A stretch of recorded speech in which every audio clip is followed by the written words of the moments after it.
नमस्कार मित्रांनो, बाळासाहेब पवार एलायश ऑफ इंडियामधून बोलत आहे. मित्रांनो, काळ जसा बदलत असतो तसं आपलं प्लॅनिंग पण बदलायला पाहिजे. नाहीतर काय होतं, जुन्या पद्धतीनं आपण जर चाललो तर आपल्याला नुकसान होतं, फायदा होत नाही.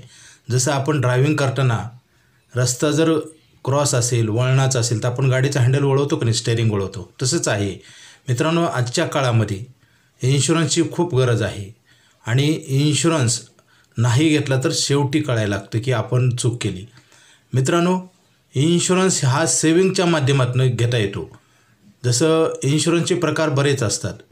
जसं गाडीचा इन्शुरन्स असतो, घराचा इन्शुरन्स असतो, ट्रॅव्हल इन्शुरन्स असतो, मेडिकल इन्शुरन्स असतो आणि लाईफ इन्शुरन्स. तसे भरपूर प्रकार आहेत, परंतु लाईफ इन्शुरन्स हा बेस आहे आणि त्याची गरज भविष्यामध्ये असते. त्याच्यामुळं 99% लोक लाईफ इन्शुरन्सकडे म्हणजे दुर्लक्ष करतात. ते बेस आहे सगळ्या इन्शुरन्सचा. म्हणजे कसं, जसं इन्कम बेस असतो माणसाच्या जीवन जगत असताना जे गरजा लागतात, आपल्या कुठलीही गरज पूर्ण करण्यासाठी पैसा लागतो आणि पैसा कमवण्याचे मार्ग बरेच आहेत. काही बिझनेस करतात, काही नोकरी करतात, वेगवेगळे छोटे मोठे व्यवसाय आपण करतो आणि पैसे कमवतो. कारण उत्पन्नावर सगळे व्यवहार अवलंबून असतात. कारण पैसे जर कमवले तरच आपले व्यवहार चालू शकतात. जर पैसे एखादं कार्य करायचं, समजा लग्न असेल, मुलांचं शिक्षण असेल, घर घ्यायचं असेल, आपलं उत्पन्न तेवढं नसतं समजा दिवसाचं किंवा महिन्याचं. म्हणून आपण काय करतो, जवळ असलेले पैसे किंवा कमी पडले तर आपण बँकेचं लोन घेतो. बरोबर आहे. म्हणजे लोनसुद्धा कशावर डिपेंड आहे, लोन कुठून आपण पे करतो, इन्कममधनं, पैशामधनं. आणि पैसा कमवण्यासाठी प्रत्येकजण नोकरी, व्यवसाय, वेगवेगळे व्यवसाय, नोकरी, उद्योगधंदे करत असतो माणूस. परंतु सगळ्याचा बेस जे आहे ना, फाउंडेशन मेन आहे इन्शुरन्स. इन्कम पॅरामिड म्हणजे कुठून बेस, म्हणजे आपण जसं एखादं बिल्डिंग बांधताना फाउंडेशन किती मजबूत आहे आणि किती डीपमध्ये फाउंडेशन आहे, त्याच्यावर वरच्या मजल्याचं अस्तित्व असतं किंवा त्याचं लाईफ असतं, म्हणजे ते टिकणारं. परंतु आज असं आपल्या भारतामध्ये तर लोकसंख्या वाढल्यामुळे ह्या गोष्टीकडे दुर्लक्ष होत आहे मित्रांनो. आणि ते आठवण करून देण्यासाठी हा मी व्हिडिओ बनवत आहे. मित्रांनो, काय होतं, आपण ही गोष्ट फ्युचर नीड आहे, भविष्यात लागणारी गरज आहे. त्याच्यामुळे आपल्याला ह्याचं आज महत्त्व वाटत नाही. आपण ह्याला सगळ्यात शेवटी ठेवतो. आपलं जे इन्कम आलं त्याच्यात लाईफ इन्शुरन्स आपण शेवटी ठेवतो. आणि बरेच लोक इन्शुरन्स करतात, परंतु फार थोडा करतात, छोटासा. तो कुठल्या बेसला धरून नसतो. जसं एखाद्याचं 50,000 रुपये उत्पन्न आहे आणि वय 30 आहे, तर जनरली जसं ह्युमन लाईफ व्हॅल्यू म्हणतो ना, प्रत्येक वस्तूची किंमत असते. तसे आता एखादा व्यक्ती वय 30 असेल आणि त्याचं उत्पन्न जर 50,000 असेल तर त्याची व्हॅल्यू कशी काढली जाते मी सांगतो. म्हणजे तो पुढे 30 वर्ष काम करणार आहे. गव्हर्नमेंटच्या नियमाप्रमाणे रिटायरमेंट हे 60 आहे, तर 30 वर्ष काम करणार आहे. महिन्याला 50,000 म्हणजे वर्षाला किती झाले, 6 लाख. म्हणजे 10 वर्षे झाली 60 लाख, म्हणजे 1,80,00,000 रुपये तो कमवणार आहे. आता पगार वाढणार आहे, महागाई वाढणार आहे, तो भाग वेगळा आहे. पण बेस तर जे बेसिक आहे ते तर लक्षात घेतलं पाहिजे. 1,80,00,000 त्याचं व्हॅल्युएशन आहे. म्हणजे 1,80,00,000 त्याला FD पाहिजे बँकेत, तेवढी असेल तर त्याला 50,000 रुपये किंवा जास्त पैसे त्याला मिळू शकतात. मग आता इन्कम 30 वर्ष आपण नोकरी करू का माहीत नाही. डिसॅबिलिटी, डेथ, डिसीज ह्या आकस्मिक येणाऱ्या, अचानक येणाऱ्या घटना आहेत. कोणाच्या आयुष्यात कधी येतील सांगता येत नाही आणि आल्यानंतर काही करता येत नाही. त्यासाठी हे सगळे संकट त्याच्यात कव्हर होतात. म्हणजे 1,80,00,000 जर आपण इन्शुरन्स घेतला तर आपल्याला आज रोजी तेवढी गॅरंटी मिळते. आता त्याच्यामध्ये सुद्धा इन्शुरन्सचे बरेच प्रकार आहेत. त्याच्यामध्ये टर्म इन्शुरन्स आहे, सेव्हिंग इन्शुरन्स आहे, एंडोमेंट आहे, लाईफ टाईम इन्शुरन्स आहे, बरेच इन्शुरन्स आहेत. तर आपण काय केलं पाहिजे, आपल्या उत्पन्नानुसार आपल्याला जर आपल्याला आता 1,80,00,000 पॉलिसी काढायची म्हणजे प्रीमियम खूप येणार, तर आपल्याला टर्म इन्शुरन्स पण त्याच्यात घेता येतं. काही मिक्सअप, म्हणजे आपल्या बजेटनुसार आपल्याला प्लॅनिंग करता येतं. परंतु ते प्लॅनिंग जर नाही केलं तर अख्खं कुटुंब उद्ध्वस्त होतं, माणसाचं जीवन उद्ध्वस्त होतं. मित्रांनो, माणूस समजा दुर्घटना देव न करू अशा होऊच नाही झाल्या तरीसुद्धा 100% म्हातारा होणार आहे. हे सत्य आहे, याला कोणी नाकारू शकत नाही. आणि डेथ होणार आहे, हे पण सत्य आहे. आता रिस्पॉन्सिबिलिटी सगळ्या मुलाबाळांचं लग्न शिक्षण झाल्यावर 80-90 वर्षाला माणूस गेला तर त्याच्यावर जबाबदाऱ्या नसतात. कारण मुलं मोठी झालेली असतात, सगळं त्यांचं शिक्षण झालेलं असतं, त्यांचं सगळं जबाबदाऱ्या पूर्ण झालेल्या असतात. परंतु जर तरुण वयात कोणाच्या नशिबामध्ये असे घटना घडल्या तर कसं करता येईल, हे एक लॉस आहे. आणि ह्याच्यासाठी आपल्याला लाईफ इन्शुरन्स असणं गरजेचं आहे मित्रांनो. लाईफ इन्शुरन्स काय करतो, तुमची बचत पण करतो, खर्चावर नियंत्रण आणतो आणि तुमचं भविष्य उज्ज्वल बनवतो आणि तुमच्या पैशाच्या पूर्ण गरजा कव्हर होतात. म्हणजे कसं 1 वर्षानंतर तुम्हाला ह्याच्यावर लोन काढता येतं. तर बँका तेच काम करतात, जनतेच्या ठेवी घेतात आणि कर्ज देतात. आपण काय करतो, पैसे ठेवत नाही, बँकेकडे लोन मागायला जातो. कधी कधी लोन पण मिळत नाही. लोन मिळालं तर आपल्याला EMI द्यावा लागतो, म्हणजे इंटरेस्ट द्यावा लागतो ना त्याच्यावर. म्हणजे इंटरेस्ट म्हणजे काय, तुम्हाला परत कधीच मिळणार नाही. म्हणजे आपण काय करतो, पैसे न ठेवल्यामुळे व्याज देऊन आपलं उत्पन्नातला बराच भाग दुसऱ्याच्या खिशात जातो आणि कळत नकळत आपलं फार मोठं नुकसान होतं. हे बऱ्याच लोकांना शेवटी कळतं. जसं तुम्हाला मी सांगतो, टायटॅनिक जहाज होतं, ते इतकं बलशाली होतं, आपण पाहिले बघा. ते कधी बुडणारच नाही असं तंत्रज्ञान आणि खूप मोठं असं त्याची टेक्नॉलॉजी वापरून वगैरे केलेलं होतं. परंतु काय झालं, टायटॅनिकमध्ये एक छोटंसं त्या एका पहाड होता, म्हणजे समुद्रामध्ये असे आईस पहाड असतात, त्याला ठोकर बसला आणि त्याच्यामध्ये पाणी शिरलं.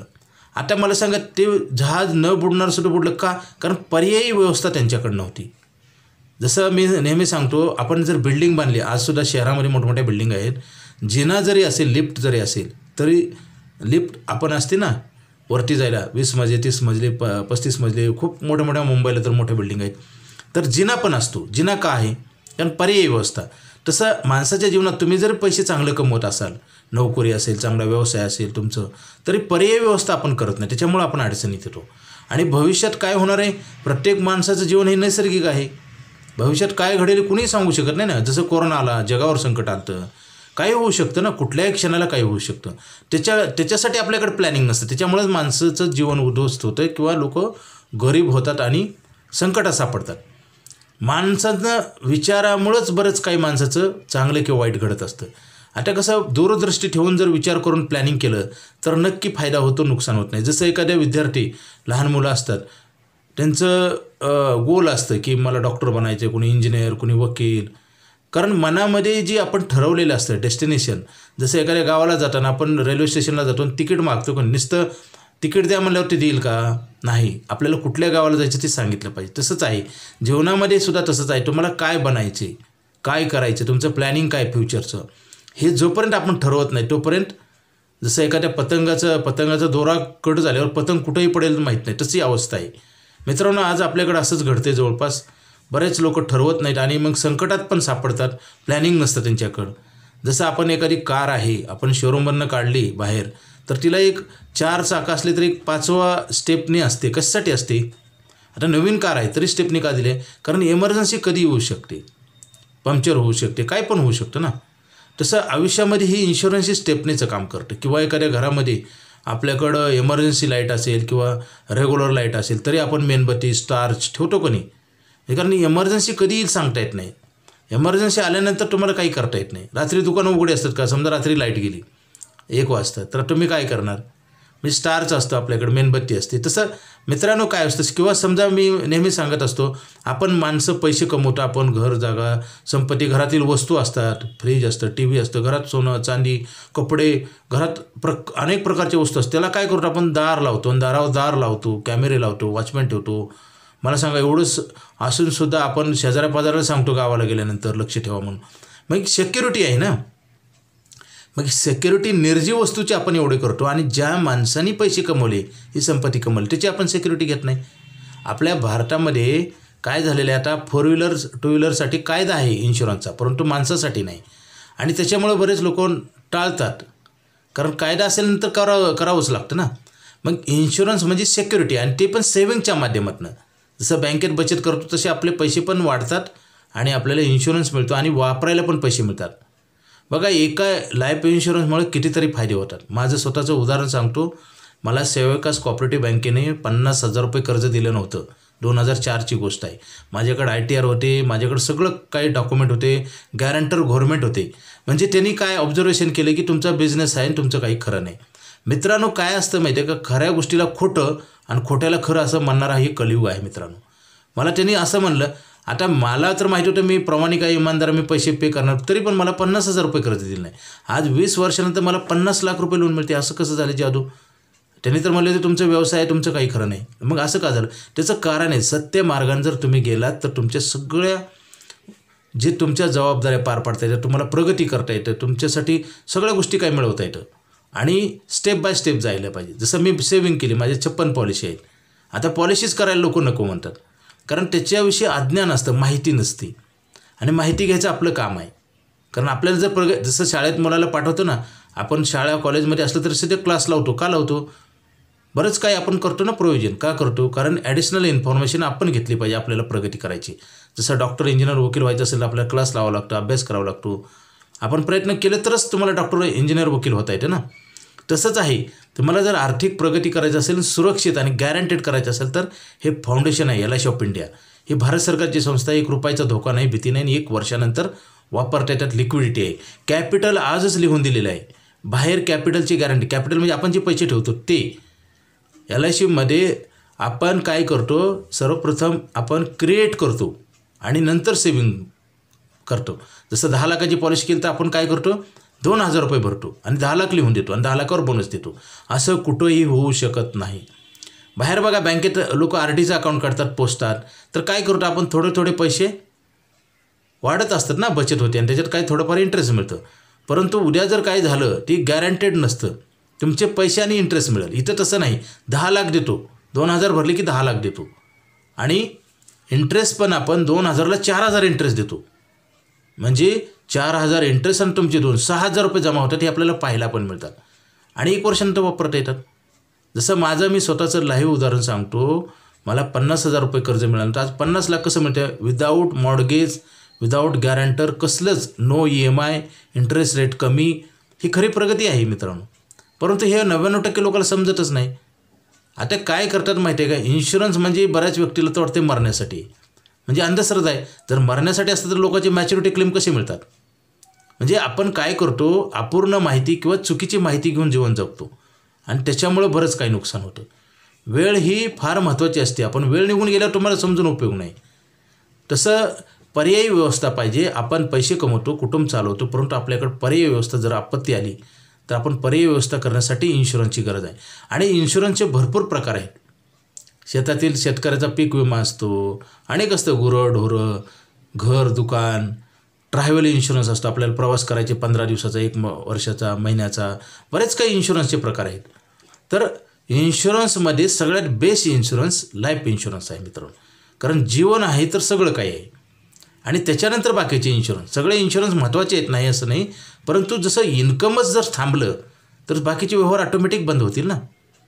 जसं कुटुंब करता असतो. आता पूर्वीचा काळ वेगळा होता, एकत्र कुटुंब पद्धती होती. एखाद्याचं काही दुर्दैव झालं तर दुसरा भाऊ पूर्ण अख्खं कुटुंब सांभाळायचं ना, तो भाग वेगळा होता. आता तसं राहिलेलं नाही.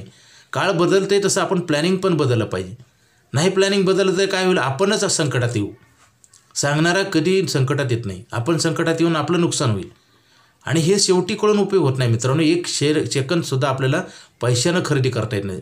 आहे का, यमराज आल्याने कुठे दिल्याने 1 दिवस वाढवला, असं होतं का? म्हणजे वेळ ही मौल्यवान आहे, त्याचा वापर व्यवस्थित केला पाहिजे. आणि कसं होतं, मोठे लोक, पैसेवाले का होतात त्याचं कारण आहे. कारण 10 रुपये ठेवले की 12 होतात ना, सांगायची गरज नाही. तसं त्यांचा पैसा वाढत असतो आणि सामान्य जनता काय करते, मिळतोच कमी पगार आणि त्याच्यातनं पूर्ण खर्च केला जातो. लक्झरी राहायचा प्रयत्न केला जातो. मित्रांनो, काटकसर केली पाहिजे. आपल्याला दरवर्षी पाऊस पडावा लागतो, धरणात पाणी अडवलं जातं, दरवर्षी पाणी, शेतकरी दरवर्षी पेरणी करतो. का? कारण साठवलेलं धान्य किंवा साठवलेलं पाणी पुरत नाही. आपल्याला नेहमी लागतं ना. तसंच आहे, एखाद्याकडे जर संपत्ती असेल तर बरेच लोक म्हणतात आम्हाला इन्शुरन्सची गरज नाही. ते किती दिवस पुरणार आहे? आपल्याला येणारं इन्कम सिक्युअर करता येतं ना. किती तुम्हाला करायचं तुमच्या हातात आहे आणि ते पण बचतीच्या माध्यमातून. आपण त्याला पैसे देत नाही. जसं मला सांगा, 4 व्हीलरला आपण जी स्टेपनी असते त्याच्यासाठी पैसे लागतात का? मेणबत्तीसाठी पैसे लागतात, दारावर दार लावण्यासाठी पैसे लागतात. हे सिक्युरिटी साधन नाहीत ना. तर ह्या सिक्युरिटीला पैसे मोजावे लागतात आणि ते रिफंड मिळत नाहीत. मला सांगा, टायर स्टेपनी आपण घेतली 4 व्हीलरला, त्याचे पैसे परत मिळतात का काही दिवसांनी? पण इन्शुरन्सचे पैसे परत मिळतात. किती सोपं आहे. फक्त काय होतं, चांगले विचार पटणंच गरजेचं आहे आणि न पटल्यामुळं, उदाहरणं कितीही सांगा, काय व्यक्तीला म्हणजे ऐकतच नाहीत असे पण लोक आहेत. गेले आम्ही 25 वर्षाचा अनुभव सांगतो. बऱ्याच व्यक्ती कितीही सांगा, त्या व्यक्तीला ते खरं पटत नाही. फक्त शेवटच्या स्टेजला कळतं आणि आपण काय करतो, एकट्याचं नुकसान होत नाही, आपल्या अख्ख्या परिवाराचं बरबादी होती. आता बघा ना, बऱ्याच वेळेस मुलांना शिक्षणाला पैसे नसतात, काही लोकांना हॉस्पिटलला ट्रीटमेंटला पैसे नसतात, काही जणाला घर घेण्यासाठी पैसे नसतात, म्हणजे काही जणाला जगण्यासाठी पैसे नाहीत. हे प्रकार काय झालं, ह्याचं मेन कारण आपणच आहोत. आपलं चुकतंय आणि आपल्याला प्रॉब्लेम येतो, हे सत्य आहे. हेच समजायला काही जणाला आयुष्य जातं. मित्रांनो, काय होतं, वेळेला कुणी तर सांगणारा पाहिजे, त्याची सिरियस दखल घेतली पाहिजे आणि इम्प्लिमेंट महत्त्वाचं आहे. जसं आपण रोज जगण्यासाठी जेवण करतो ना, कायदा आहे का? मग जेवण का करतो, गाडीत पेट्रोल का टाकतो? कारण ह्याच्याशिवाय आपले जिवंत राहू शकत नाही जेवल्याशिवाय. आणि जेवणासाठी पैसे लागतात आणि पैशासाठी बेस इन्शुरन्स आहे. काही नाही झालं तरी पैसे मिळणार ना, इंटरेस्ट सहित. त्या बँकेपेक्षा जास्त इंटरेस्ट देतो. आमच्याकडे 8% गॅरंटेड मिळणारा प्लॅन आहे. सेव्हिंग अकाउंटवर कुठली बँक 8% देते मला सांगा बरं. मग एवढं सगळं चांगलं असून का घेतलं जात नाही, त्याचं कारण आहे कलियुग आहे. कलियुगामध्ये चांगल्या गोष्टी कळत नाहीत. सगळं वातावरण एकमेकाचं बघून चुकीचे ॲक्शन केले जातात. आता मला सांगा, दरवर्षी किती तर मल्टी मार्केटिंग कंपन्या येतात आणि लोकांना फसवून जातात. मला सांगा ना, असं का होतं? मग आतापर्यंत किती जणांनी फसवलं आहे? मग फसवून